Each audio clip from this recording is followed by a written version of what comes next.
Hello दोस्तों, नमस्कार। गायत्री विद्या मंदिर उच्च माध्यमिक विद्यालय सांचौर ऑनलाइन क्लासेज में आपका स्वागत है। साथ ही हमारा यूट्यूब चैनल सब्सक्राइब करें, बेल आइकन का बटन दबाएं। तो दोस्तों, आज हम क्लास 8 सोशल साइंस का जो टॉपिक 3 हमें संसद क्यों चाहिए। तो दोस्तों देखिए, आज हम इस अध्याय में यही जानने का प्रयास करेंगे कि ये संसद क्या है, संसद का क्या कार्य है, संसद की क्यों आवश्यकता पड़ी। इन सबसे हम अवगत होंगे। तो आपको पता है, हम भारतीयों को इस बात का गर्व होना चाहिए कि हम एक लोकतांत्रिक शासन व्यवस्था का एक हिस्सा है। तो दोस्तों देखिए, हमारा भारत वर्तमान एक लोकतांत्रिक देश है, जिसमें सरकार के तीनों अंगों का समावेश किया गया है: कार्यपालिका, व्यवस्थापिका व न्यायपालिका। प्राय संसदीय शासन प्रणाली में व्यवस्थापिका में 2 सदन होते हैं, जिसे संसद कहते हैं।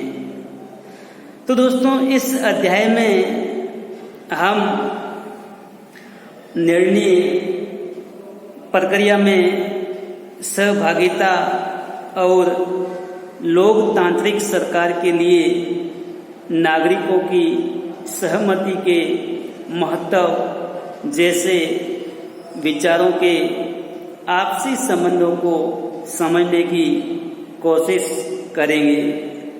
तो दोस्तों देखिए, इस पाठ में हम जो लोगों की सहभागिता, लोकतांत्रिक सरकार में लोगों की कितनी भागीदारी होती है, नागरिकों की सहमति व असहमति का क्या महत्व है, इन सब आपसी संबंधों के बारे में जानने की कोशिश करेंगे। तो दोस्तों, यही से वे तत्व हैं जो सम्मिलित रूप से भारत में एक लोकतांत्रिक व्यवस्था का निर्माण करते हैं। तो देखिए, जनता की सहभागिता, लोकतांत्रिक सरकार में नागरिकों की सहमति, ये सब सम्मिलित रूप से अपन कह सकते हैं लोकतांत्रिक व्यवस्था का निर्माण करते हैं। इस बात की सबसे अच्छी अभिव्यक्ति संसद के रूप में मिलती है। तो देखिए, लोकतांत्रिक शासन व्यवस्था में नागरिकों की सहमति की बात करते हैं, तो सबसे जो बेस्ट उदाहरण है वो है संसद, या अपन कह सकते हैं संसदात्मक शासन व्यवस्था या संसदीय शासन व्यवस्था। इस अध्याय में हम यह भी देखेंगे कि किस तरह हमारी संसद देश के नागरिकों को निर्णय प्रक्रिया में भाग लेने व सरकार पर अंकुश बनाए रखने में मदद करती है। तो ये जो इस पाठ के दौरान ये समझने की कोशिश करेंगे कि जो हमारी संसद है वो किस प्रकार नागरिकों के जो निर्णय लेते हैं उन निर्णयों के अकॉर्डिंग सरकार का संचालन होता है। इसके अलावा किस प्रकार जनता सरकार पर अंकुश बनाए रखती है। कहने का तात्पर्य यह है कि सरकार जनता के निर्णयों के अनुसार शासन का संचालन नहीं होता है, तो ऐसे समय में जनता सरकार को बदल देती है। इसी आधार पर संसद भारतीय लोकतंत्र का सबसे महत्वपूर्ण प्रतीक व संविधान का केंद्रीय तत्व माना गया है। तो देखिए, भारतीय लोकतंत्र का सबसे जो महत्वपूर्ण प्रतीक है तो वो है संसद व संविधान का केंद्रीय तत्व। यदि मूल तत्व मुख्य बिंदु की बात करते हैं तो संसद है, क्योंकि संविधान में यदि संशोधन करना है तो संशोधन की शक्ति भारतीय संविधान के अनुच्छेद 368 के तहत केवल संसद के पास है। इसीलिए संविधान का केंद्रीय तत्व भी संसद है। तो देखिए, लोगों को फैसला क्यों लेना चाहिए। तो जैसा कि हम जानते हैं, हमारा भारत 15 अगस्त 1947 को आज़ाद हुआ था और आपको पता होगा इस आज़ादी के लिए पूरे देश की जनता ने एक लंबा व मुश्किल संघर्ष चलाया था। आपको याद होगा 1857 की क्रांति से लगा करके 1947 तक भारतीय लोग ब्रिटिश शासन का विरोध कर रहे थे। तो विरोध करने का तात्पर्य यही था कि जो लोगों को फैसला लेने का भारतीय नागरिकों को अधिकार नहीं था, तो फैसले के लिए ही यहाँ अपने अधिकारों के लिए भारतीय जनता ने ब्रिटिश सरकार का उल्लंघन किया। इस संघर्ष में समाज के बहुत सारे समुदाय ने भाग लिया। तरह तरह की पृष्ठभूमि के लोग इस आंदोलन में भाग लिया। तो कहने का तात्पर्य यह है कि जो भारत का स्वतंत्रता संग्राम जो आंदोलन है वो लंबे समय तक चला, जिसमें किसान, मजदूर, मध्यम वर्ग, बुद्धिजीवी सभी क्रांतिकारियों ने बढ़ चढ़ करके भाग लिया। यहाँ तक महिलाओं की भी महत्वपूर्ण भूमिका रही। तो देखिए, जो भारतीय लोग ब्रिटिश सरकार से बार बार संघर्ष या विरोध करते थे, तो भारतीय जनता स्वतंत्रता, समानता तथा निर्णय प्रक्रिया में हिस्सेदारी के विचारों से प्रेरित थे। और आपको याद हो तो बाल गंगाधर तिलक ने कहा था स्वराज ये हमारा जन्मसिद्ध अधिकार है, इससे हम लेकर रहेंगे। तो भारतीय लोग स्वतंत्रता समानता के लिए ब्रिटिश से संघर्ष कर रहे थे, क्योंकि ब्रिटिश सरकार ने भारतीयों का आर्थिक, धार्मिक, सामाजिक, सांस्कृतिक, राजनीतिक, कहने का तात्पर्य है सभी क्षेत्रों में हस्तक्षेप की नीति अपनाई, जिसकी वजह से भारतीय जनता ने ब्रिटिश जो सरकार है उसका आरंभ से ही विरोध किया। तो देखिए, औपनिवेशिक शासन के तहत लोग ब्रिटिश सरकार से भयभीत रहते थे, डरते थे। उनके सामने उनका विरोध करने की हिम्मत नहीं थी। ब्रिटिश सरकार बहुत सारे ऐसे फैसले लेती थी जिससे भारतीय लोग सहमत नहीं थे। जैसे लॉर्ड डलहौजी ने जो राज्य हड़प नीति, गोद निषिद्ध प्रथा लागू कर दी थी। तो कहने का तात्पर्य यह था, उन्होंने ऐसे भारतीय लोगों पर कानून बनाए जिससे भारतीय लोग ब्रिटिश सरकार से नाराज थे और वे हमेशा शासन प्रक्रिया में या निर्णय प्रक्रिया में भागीदारी के लिए संघर्ष करते थे। लेकिन अगर वे इन फैसलों की आलोचना भी करते तो उन्हें बाहरी खतरों का सामना भी करना पड़ता था। यदि जो ब्रिटिश सरकार के द्वारा बनाए गए कानूनों का भारतीय लोग उनके फैसलों की आलोचना करते तो उसको बाहरी नुकसान उठाना पड़ता था, यहाँ तक उनको सजाएं, यातनाएं दी जाती थी। तो देखिए, स्वतंत्रता आंदोलन ने ये स्थिति और ही बदल डाली जब 1857 की क्रांति बड़े पैमाने पर हुई।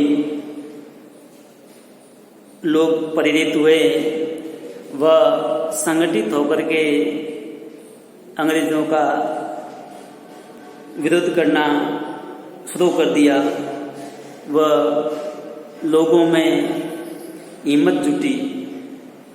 अब राष्ट्रवादी जो क्रांतिकारी या आंदोलनकारी नेता थे वे खुलेआम ब्रिटिश सरकार की आलोचना करने लगे।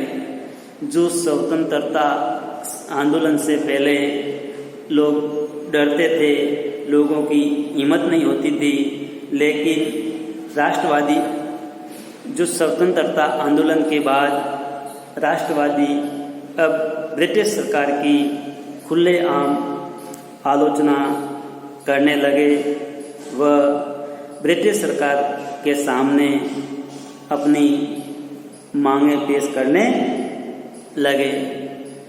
इसी तर्ज पर हम बात करते हैं भारतीय राष्ट्रीय कांग्रेस की स्थापना। तो दोस्तों देखिए, भारतीय राष्ट्रीय कांग्रेस की स्थापना है वो 28 दिसंबर 1885 को की गई।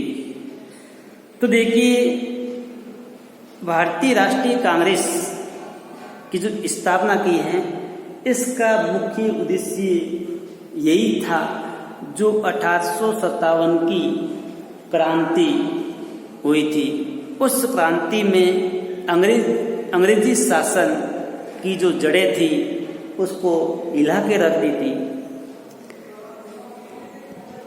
तो देखिए, AOU जो ब्रिटिश प्रशासनिक अधिकारी था, सेवानिवृत्त होने के बाद में भारतीय लोगों को एक मंच पर लाने का कार्य किया।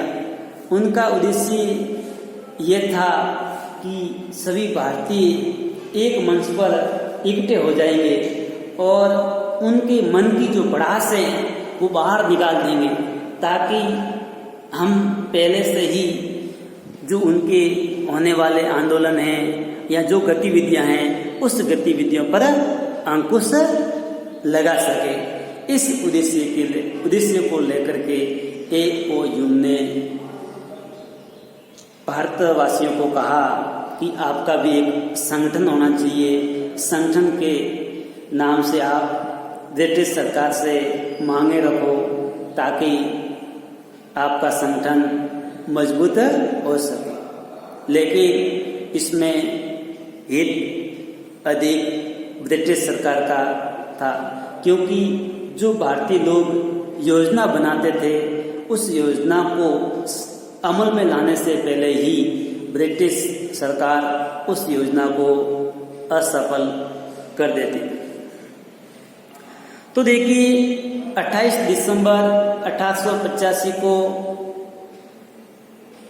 गोकुलदास तेजपाल संस्कृत कॉलेज जो मुंबई में है वहाँ बैठक का आयोजन हुआ। उस बैठक में 72 सदस्यों ने भाग लिया। अध्यक्षता उमेश चंद्र बनर्जी ने की तथा इन्होंने मांग रखी कि विधायिका में निर्वाचित सदस्य होने चाहिए, उन्हें बजट पर चर्चा करने का एवं प्रश्न पूछने का अधिकार मिलना चाहिए। तो देखिए जब ये गोकुलदास तेजपाल संस्कृत कॉलेज में भारतीय राष्ट्रीय कांग्रेस की प्रथम बैठक आयोजित की गई, उसकी अध्यक्षता